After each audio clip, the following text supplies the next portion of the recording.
thank you, Dr. Vickers, for your very vivid testimony. Let me just say from the outset, and I think we're going to have a very lively discussion, a good dialogue here today, but let me say from the outset, I don't view this as a Republican-Democrat issue. I don't see it as a partisan issue. I see this as a bipartisan issue. When it comes to national security and securing our borders, this should be a bipartisan issue. And I think, you know, if anything, at yesterday's authorization, Mr. Cuellar and I sponsored several bills together, one to double the size of the best teams, another one to provide border area security initiative grants for local law enforcement and sheriffs, and that's as it should be. So I'm not going to try to spin this into a political theater event. What I'm interested in are these two generals who have taken a lot of time out of their, they're busy, but they took a lot of time to write what I thought was a very good report. You know, we've talked about maybe coming up with a 5-point plan, if you will, or a 10-point plan in terms of how we can better secure this nation from this threat. And so I'd like to hear from the two generals in terms of if you had to prioritize, say, the top 5 or top 10 points in terms of what we need to do as a nation, what would you, how would you respond to that? Well, Mr. Chairman, let me begin by thanking Chief Deputy Aguilar for her testimony. And I might add, I don't have a bit of disagreement with anything she said about El Paso as a city or a county. Although I might add that I had a meeting personally in a closed room with 100 people from both Juarez and El Paso within the last 18 months, and that entire room, both sides of the border said they feel intimidated. And a senior police official in the city of El Paso, in response to a question from a Mexican national, said, if these people come across the border, I will not be able to protect you. I was astonished. There were Texas DPS was in the room when we had this seminar to educate me on what was going on. So I do think, though, that we should accept as a reality, nonpartisan. I'm not running for public office, and I'm not associated with either party. I've been working that border for a long time. The rural areas are absolutely threatened, and Dr. Victor's testimony should be given great credence.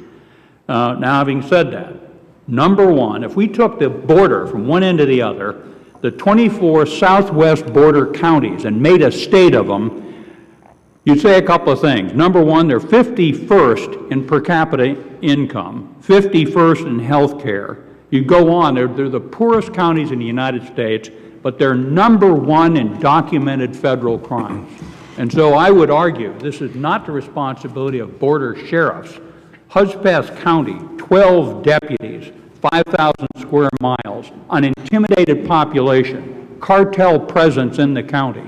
We can't protect America unless the Border Patrol and the other parts of the system, you can't just increase manpower in the Border Patrol. The Federal Marshal Service, DEA, FBI, the court system has to be enhanced also.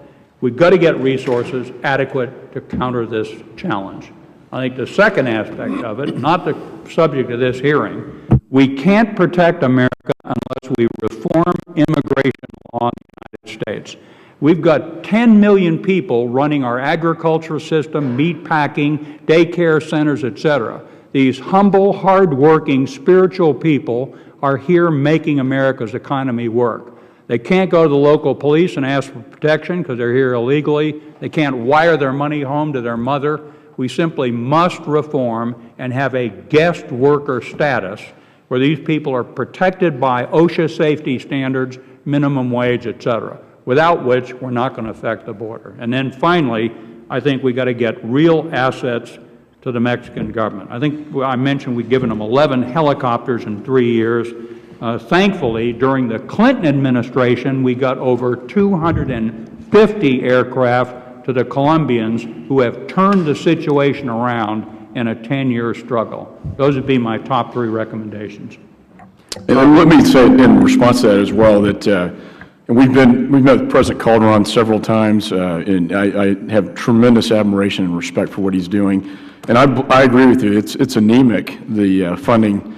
The Merida initiative has had some success, but we need to look at post Merida, what are we going to do? We have been working on a plan to get the Colombian special forces that have been trained by our guys to work with the Mexican military to crack down on these drug cartels in Mexico. I think they assimilate better, and I think President Calderon's very interested in that idea. And I think we're going to make some progress on that.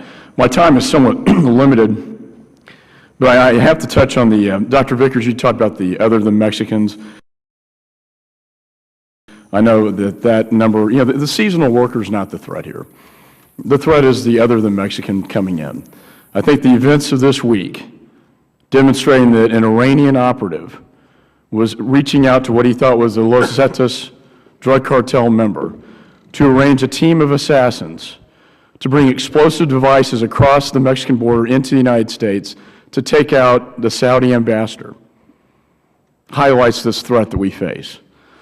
And when you look at Hezbollah's 1980 fatwa, they say, engaging in drug production and trafficking, explicitly stating that making these drugs for Satan, America, and the Jews, if we cannot kill them with guns, we will kill them with drugs. And then in 2008, El Universal reported that the Mexican Sinaloa drug cartel was sending elite assassins to train on weapons and explosives with Islamic radicals in Iran. Now, whether that's, that's a report. Is this happening? What is the Islamic Hezbollah connection to Latin America? We know there is a Tehran-Caracas connection to Venezuela.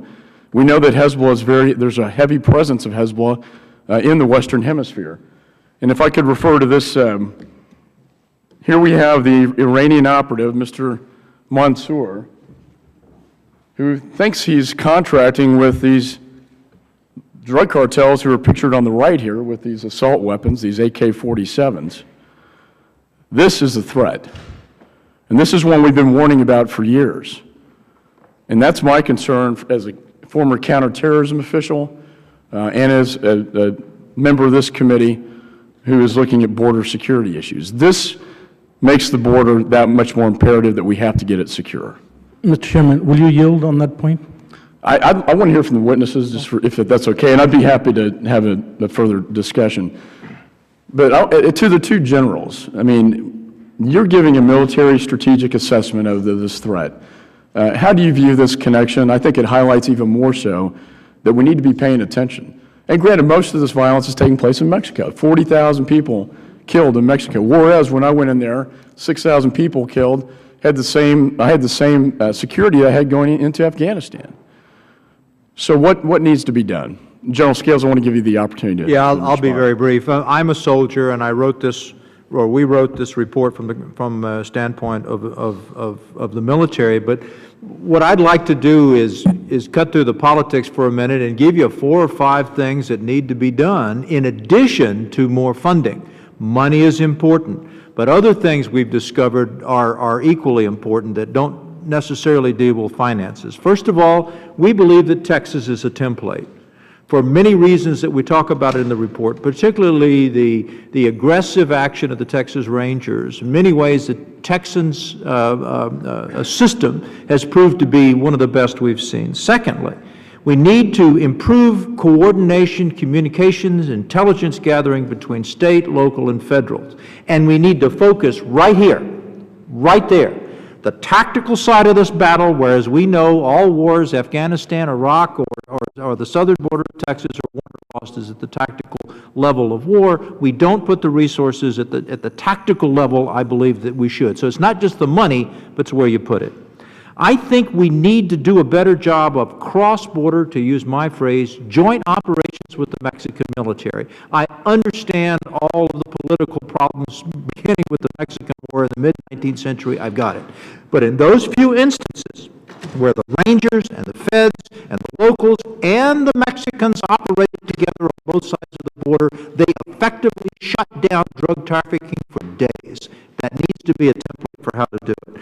We need to use cost-effective, cheap, off-the-shelf technology to build, not just build a fence, but to build a fence that's strategic in nature and can be observed. You know, there's an old saying in the military, any obstacle that's not covered by observation or fire is useless, and that's the same thing true here. In the state of Texas, they've taken deer cameras and GPSs and cell phones and put them together in cheap anti-intrusion systems that have worked extraordinarily well. And the final point I'll make is schooling. You know, one thing we learn in the military is a learning institution, and information sharing, teaching, and learning between all three levels, state, local, and federal, but particularly local. It's important for us to stay ahead of the enemy intellectually, not just physically, because the cartels are a smart, adaptive, flexible, heartless, and cruel organization, and if they outthink us as well as outfight us, all the federal money in the world won't make a difference. I see my time has expired, but let me just end by saying thank you again for this report. I think it's very valuable. Commissioner Staples, thank you for your effort on this as well. I think Texas has done a lot of things right and has provided a model, I think, for the other border states. And I think, Congressman Cuellar, you and I talked about coming up with maybe a 5-point plan or 10-point plan, Sylvester Reyes. I think the two generals just, I think, came up with some pretty good ideas that we could perhaps work together on going forward. So with that, I recognize the ranking member, Mr. Keating.